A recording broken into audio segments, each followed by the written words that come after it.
Sarah, are you under arrest on suspicion of murder of Sadie Hartley? This is Sarah Williams and this is Katrina Walsh. If there were ever a pair of criminal masterminds who managed to be both scary and completely pathetic, it's these two. Sarah and Katrina saw themselves like characters from a crime movie. But the big problem was they didn't have the smarts, the subtlety, or the basic competence to make it work. Equipped with burner phones, GPS trackers, and a diary so detailed it might as well have been a signed confession, they planned what they bragged was the perfect murder. But spoiler alert, it wasn't. Their victim, 60-year-old Sadie Hartley, was a kind, successful woman whose only real mistake was falling for a man who had once been involved with one of them. And for that, she was hunted down and brutally killed by two jealous fantasists who couldn't even tell reality from a bad TV show. What came next was a crime so pointless, so unnecessary, and so incredibly botched that even the detectives called it part tragedy, part ridiculous comedy. Welcome back to Crime Diaries. Today we're in Lancashire, where the hills are soft, the tea is strong, and these two geniuses redefine the word clueless. Really does help the channel out. Thanks. Now with that said, grab a coffee, get settled, and get ready for a deep dive. This is the case of Sadie Hartley. Welcome to Helmshire, everyone. Tucked in the Rossendale Valley of Lancashire, this village is known as a quiet, well-off little corner of England, where crime feels more like something that happens elsewhere. It's the sort of place where old textile mills stand as reminders of the past. Rolling hills fill the horizon and evenings get quiet long before the local pubs shut. With peace like this, it's a village that probably feels just perfect during the long summer days. But speaking as a guy who's weathered a few English winters, I can't say the same for the colder months. It was January 2016 and winter had fully set in. Like a lot of England, Helmshire's streets were pretty empty this time of year, with most folks staying warm and cozy indoors. With all that comfort around, it was hard to imagine that in just a moment something awful was about to happen. Located on the south edge of the village, Sunnybank Road was everything you'd picture for a charming English village home. It was neat, inviting, and worth a cool £500,000. Honestly, it was beautiful and looked ideal for anyone wanting that cozy life. Inside this house lived 60-year-old Sadie Hartley. She was a successful businesswoman, a devoted mom of two, and partner to retired firefighter Ian Johnston. Together, they were well-liked in the village and part of the tight-knit community that had grown over the years. But on the evening of January 14, 2016, behind those very four walls, everything changed in a flash, and Helmshire was about to see an evil it had never known. It wouldn't be until the next day that worries started to spread from the house. See, Sadie hadn't been seen for a bit. She wasn't answering her phone or showing up to work. Friends and coworkers began to get anxious as the hours passed. So eventually one colleague decided to drive over and check on her. As crucial as that choice was, it would haunt her friend forever. The second that front door opened revealed pure horror. The sharp smell of blood hung in the air, and Sadie was lying face down in the hallway in her own blood. Man, I can't even picture finding someone you care about like that. I don't think you ever come back from seeing something so terrible. It was instantly clear to Sadie's friend, this was no accident. She had been murdered, and in a horrifically vicious way, so no surprise she immediately called the police. The violence she'd suffered was absolutely staggering. In total, she had over 50 separate wounds on her face, neck, torso, and limbs. Turns out some of these strikes were so fierce they'd even pierced her bones. And the defensive wounds on her arms and hands told their own story that Sadie had fought desperately for her life. When officers got there, even the most seasoned were shocked. In fact, the scene was later called an orgy of demonic savagery, which, to be honest, is a pretty weird way to put it. But it did make for catchy headlines nationwide. There was no question Sadie's killer, or killers had to be found fast. So officers got to work quickly, and while going over the scene, they found one key piece of evidence. Looking closer at her clothes, they found a single small barb that seemed to come from a stun gun, which in the UK is a pretty unusual weapon. So could this maybe help them find her killers? For the moment, all investigators could do was secure the scene and process what they'd found. The next question, naturally, was who could do such a brutal thing? And why would anyone want Sadie dead? Well, the search for that answer would actually uncover a story much stranger and darker than anyone could have guessed. But who exactly was Sadie Hartley? Born in 1955, Sadie grew up in England. Friends and family remembered her as caring, gentle, and full of life. By the time she hit 60, she'd built a loving family and a thriving career. Sadie had co-founded her own company, Hartley Taylor Medical Communications, alongside her best friend Julie Taylor. She was passionate about medical science and wanted to help advance it with new tech. Sadie dedicated her work life to organizing conferences and projects aimed at improving treatments in intensive care medicine, and she was focused on tackling some of the toughest diseases in hematology and infection. Julie would later say Sadie could hardly ever stay away from work, even right after her kids were born. That was just who she was. Driven, tireless, and always trying to balance her ambition. And honestly, yeah, I get it. Workaholics are just built different. By 2016, her kids, Charlotte and Harry, had grown up and moved out. Though they'd left the village, they stayed incredibly close with their mom. In fact, just one day before Sadie's murder, Charlotte had called her mom with some amazing news. She'd just gotten engaged. No surprise, Sadie was over the moon for her daughter and immediately started tossing around wedding ideas. She was so excited about all the celebrations to come. And it's so tragic she'd never get to see any of it. Back home in Helmshore, Sadie lived with her long-term partner, Ian Johnston, a 57-year-old retired firefighter, a few years younger than her. Together, they had a comfortable life in her lovely home. They were known as a warm, steady couple who were settling into their golden years. Ian would later describe their relationship as cozy and quiet, filled with easy evenings, soft laughter, and a simple, happy love. But what Sadie could never have known was that long, dark shadows from Ian's past were slowly creeping into her life.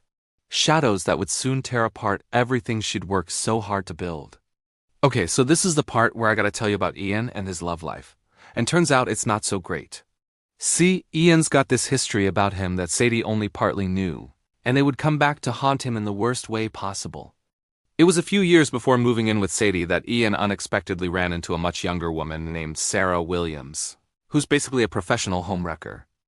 Their first meeting was kind of funny, actually, when they accidentally bumped into each other at an indoor ski slope. At the time, Ian was teaching part-time lessons there while Sarah was a travel agent, and apparently the chemistry was instant. Ian would later admit that in a major lapse of judgment, he invited Sarah back to his place soon after meeting her. And though we don't know what he was expecting, Sarah showed up in a miniskirt and high heels. Now, while all this was happening, Ian was already seeing Sadie, and even though the relationship was pretty long distance, it was still real. Deep down, Ian knew this wasn't innocent. And as you can probably guess, the fallout would be catastrophic. For Sarah Williams, seducing Ian was nothing new. People who knew her would later call her a serial mistress. But personally, I think she just saw monogamy as an allergy. By her mid-30s, she'd already spent over half her life as the secret side piece to wealthy businessmen, usually guys 40 years older. This included an affair with a 60-year-old millionaire, when Sarah was just 17, and turns out that affair lasted almost 2 whole decades. Mr. Hardwick was her generous sugar daddy, giving her a credit card, a 320 pounds weekly allowance, and taking her on fancy trips around the world more than a dozen times a year. To Mr. Hardwick, Sarah was a glamorous escape. But to Sarah, he was just her bank account. Now, amazingly, even after almost 20 years of this, his wife had no clue. But even with this setup, Sarah still looked for other excitement outside of Mr. Hardwick. And of course, that's when she found Ian Johnston. The affair with Ian seemed to burn hot but fast. By late 2013, Ian was getting really uncomfortable with Sarah. Not only had he realized he was in love with Sadie, but he also admitted to himself that cheating was a huge mistake. But here's the problem. Even though Ian wanted to end it, Sarah had other ideas. Being Sarah, she'd gotten super possessive. You might as well add dramatic and difficult to the list too. By October 2014, about 2 years after it started, Ian finally cut off the affair. But with her self-absorbed nature, Sarah had no intention of being dumped. In fact, she became obsessed with him instead. And this obsession would stretch beyond him too. In her mind, Sadie was the thing standing between her and the man she thought was perfect. And if Sarah couldn't have Ian, well, then nobody could. Sarah's reaction was pretty much immediate, because within days of that phone call, Sadie got an anonymous letter in the mail, and inside were the ugly details of Ian's affair. This letter was full of threats and insults, and Sarah even claimed Ian hadn't bothered to change the sheets after sleeping with her. Now, I was about to say Ian was forced to confess, but I think that's putting it mildly. He'd been caught red-handed, and his relationship with Sadie almost ended. But in the end, Sadie being Sadie, she chose to forgive him, and Ian promised it would never happen again. Despite the betrayal, Sadie's love held strong, and the two even decided to double down on their relationship. In fact, Ian moved into her place in Helmshore, determined to leave Sarah in the past. But as you'll soon see, that's not quite what happened. Rejection only seemed to feed her obsession. She started pursuing him more relentlessly, swinging between desperate begging and bitter anger.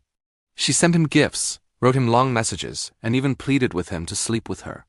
She'd also stalked the places Ian hung out, trying to accidentally run into him. In fact, one time, Sarah went so far as to break into his home while he was away, setting off the alarm and getting the police called.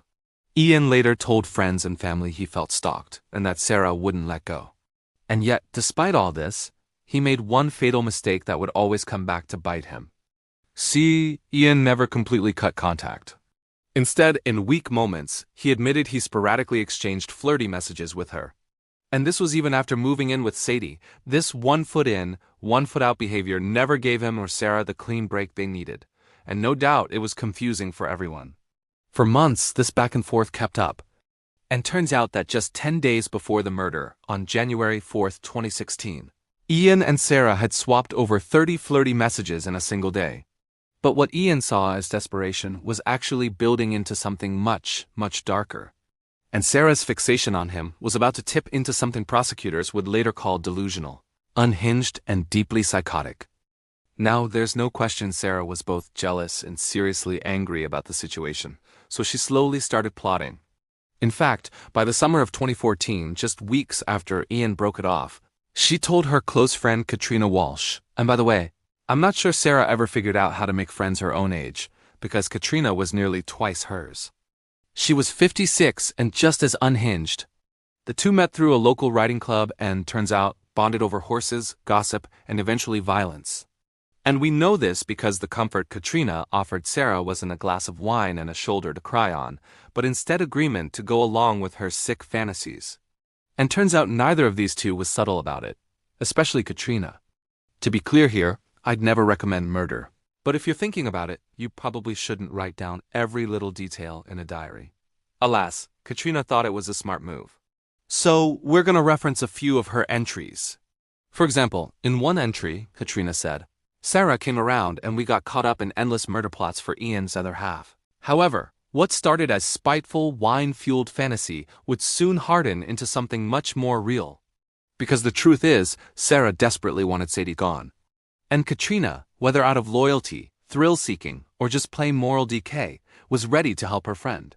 Together, they began crafting what they chillingly called the perfect murder. Over the next year and a half, the pair schemed again and again. They were kind of like your typical villains from a bad movie. I mean, Katrina, she definitely looked the part. If there was one thing Katrina loved more than her horses, it was writing down every step of her own downfall.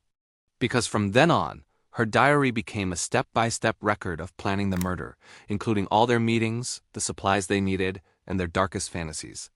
They'd brainstormed multiple ways to kill Sadie, including poisoning, staged accidents, and even hiring a hitman. In fact, in mid-2015, Sarah floated the idea to Katrina's ex-husband, Kevin, asking if he'd be interested in taking Sadie out for cash. Now, thankfully he had a bit more sense than both of them, and immediately realized Sarah and Katrina had lost their minds. So not only did Kevin refuse to help, but he also refused to ever see them again, warning Katrina that Sarah's ideas were dangerously criminal, and he suggested she should probably distance herself, but Katrina didn't take his advice. Instead, she poured herself a drink and wrote another entry that night that said, Cat not going for the idea of being a hitman after all, scuppering that idea. Plan B will be needed. Wow. I may get to be instrumental in helping remove that awful woman. Was so buzzing I needed a southern comfort to wind down. Kinda seems like Katrina got some twisted satisfaction from the thought of killing an innocent woman. And after reading some of her diary, it's hard to disagree. So without Kevin's help, both Sarah and Katrina decided to do the dirty work themselves. And they wouldn't be subtle about it either. With that in mind, they began their official planning phase, including gathering tools and clothes, rehearsing routines, and of course, surveillance. Sarah already knew Ian's habits, but she wanted to map Sadie's. For example, was she home alone, which doors were left unlocked, and how predictable was her daily routine? Around October 2015, the pair bought a hidden GPS tracker and slipped it under Ian's car. From then on, Sarah could watch the couple coming and going from the house. In fact, the device would later hold 2 months' worth of travel history. And turns out this wasn't the only creepy thing she'd do. Sadie and Ian always went to the Chill Factor Ski Club Christmas dinner. And on December 2, 2015, Sarah followed them to this party. While there, she discreetly positioned herself in the background of a group photo. In the foreground, Sadie and Ian smiled, completely unaware Sarah was right behind them. Katrina and Sarah also bought binoculars to spy from a distance, got burner phones for secret messages, and even wore weird outfits to hide their identities. For vehicles, they didn't want Sarah's car on camera, so they decided to buy a cheap silver Renault Clio under a fake name. For shoes, they ordered men's work boots, but 2 sizes too big, trying to throw police off if they left any footprints. And since stun guns are illegal for regular folks in the UK, they took a ferry to Rotterdam. I'm not kidding, by the way, because they literally planned a rehearsal. It was on January 7, 2016, a week before the murder, that Katrina walked up to Sadie's front door and rang the bell. And the two even met because when Sadie answered, Katrina handed her a bunch of flowers. And not only was this super confusing for Sadie, but the flowers were cheap and kinda crappy too. Definitely not a romantic gesture, more like an impulse buy at the checkout. Safe to say Sadie was totally baffled, as she knew nothing about Katrina. In fact, she'd never seen her face before. Meanwhile, Katrina knew everything about her. But before she could even say a word to Katrina, she was gone, which was a weird encounter to say the least. We know from texts sent in the following days that Sadie was concerned, but not overly. I mean, personally, I'd probably think it's just some confused person at the wrong door. But unfortunately for Sarah and Katrina, it seemed to work because now they knew not only was Sadie alone, but she was willing to answer the door for strangers. And so with that, they put their fantasy into motion. January 14, 2016, as Humshore lay quiet under the winter chill, the streets were still, the air was sharp, and Sadie had settled in for a peaceful night at home. Ian had left a few days earlier for his ski trip, and Sadie had spent most of her day working, making calls, and planning for her daughter's engagement. But as daylight faded from the valley, Sarah and Katrina silently began their journey toward her. They arrived a little after 7 p.m., driving their throwaway car onto Sunnybank Road under cover of darkness.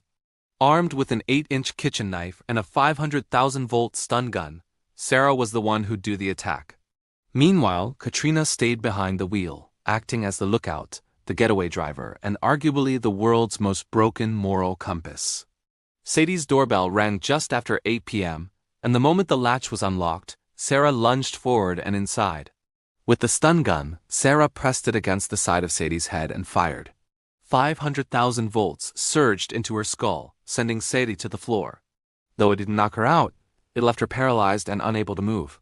From that moment, Sadie was totally defenseless. What happened next can only be called barbaric and frenzied. Sarah pulled out the kitchen knife and stabbed her dozens of times in what officers would call demonic savagery. Even partly paralyzed, it's clear Sadie desperately tried to fight back. Her defensive wounds, found all over her hands and arms, confirmed this. But Sarah was absolutely relentless, and in total, Sadie had over 50 injuries across her body. In just a few minutes, Sadie lay motionless with Sarah standing over her, staring at what she'd done. For a moment, she just looked around, then she straightened up, closed the front door behind her, and calmly walked away. Seconds later, Katrina pulled up to get her. And just like that, the two drove off into the dark. And as we know, Sadie wasn't found until the next day. No doubt while driving away that night, Katrina and Sarah would have been running on pure adrenaline. But the strange thing is how calm they were afterward because there was no panic, fear, or rush to hide. And we know this because afterward, they drove an hour to Sarah's place in Chester, changed clothes, and then watched a movie. And it was Mamma Mia of all films. I mean, as if committing murder isn't hard enough to understand already. The sheer disconnect between murder and movie is honestly hard to get. They must have felt pretty confident. But what they didn't know was that back in Helmshore, the first steps toward their downfall were already happening. Around noon the next day, a friend of Sadie's made the awful discovery. And as we know, that's when officers arrived, secured the scene, and found that small barb in her clothing. And of course, this is where the mystery of who killed Sadie would slowly start to unravel.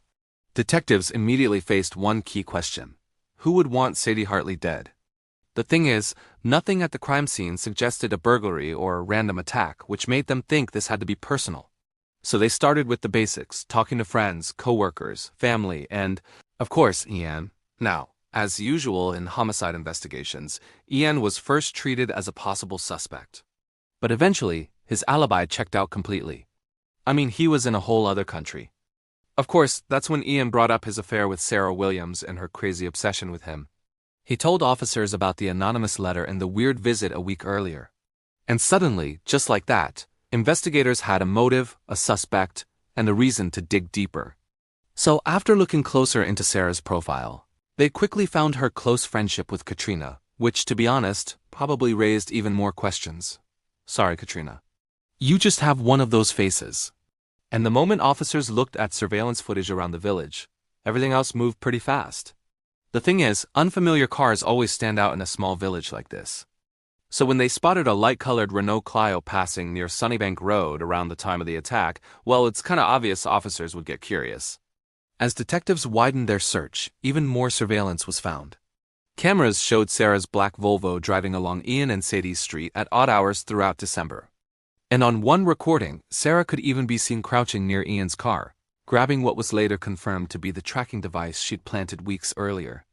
Surveillance from a nearby Tesco in Haslingden also showed Sarah and Katrina buying a cheap bouquet of flowers on the night Sadie got that suspicious gift at her door. So piece by piece, police built an incredibly clear picture of these two. In fact, the evidence was so obvious and plentiful that within a week, Lancashire police moved in to arrest them.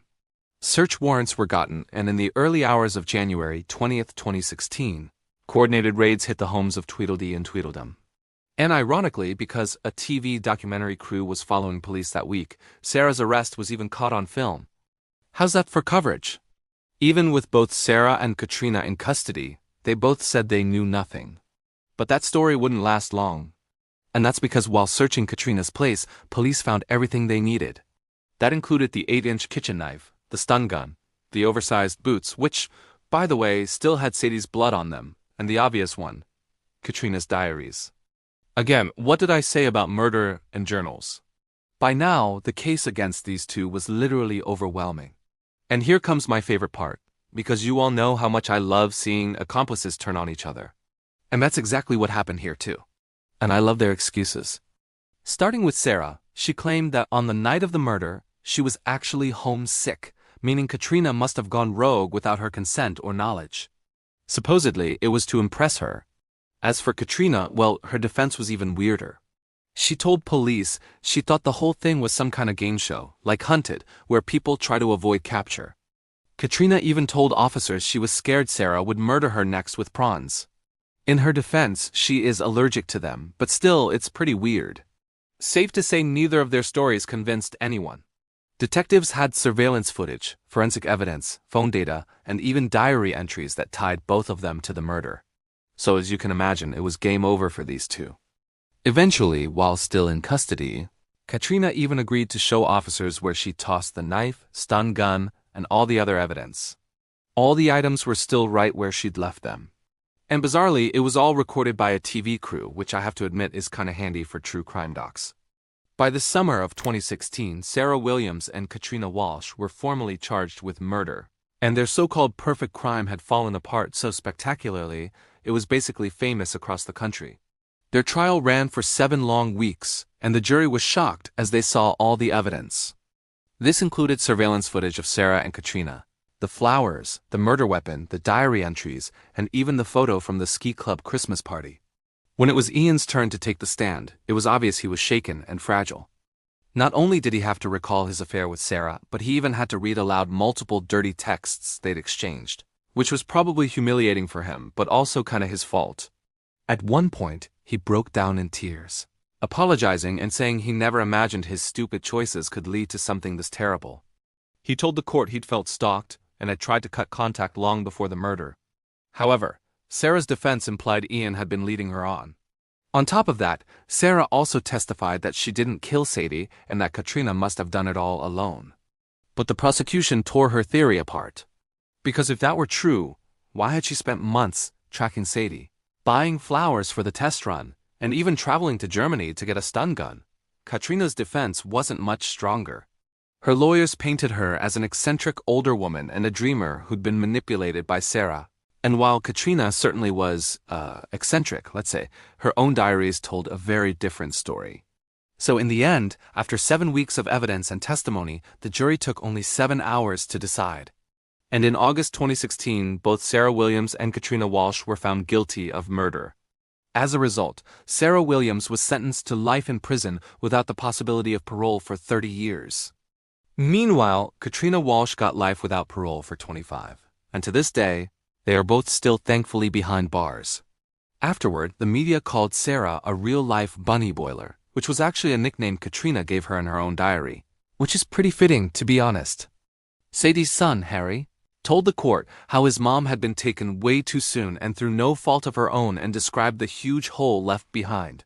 And Ian himself has said he's been destroyed with guilt ever since and has publicly apologized to Sadie's family, admitting he'd opened the door to chaos, which is true, I guess, and Ian should definitely feel ashamed.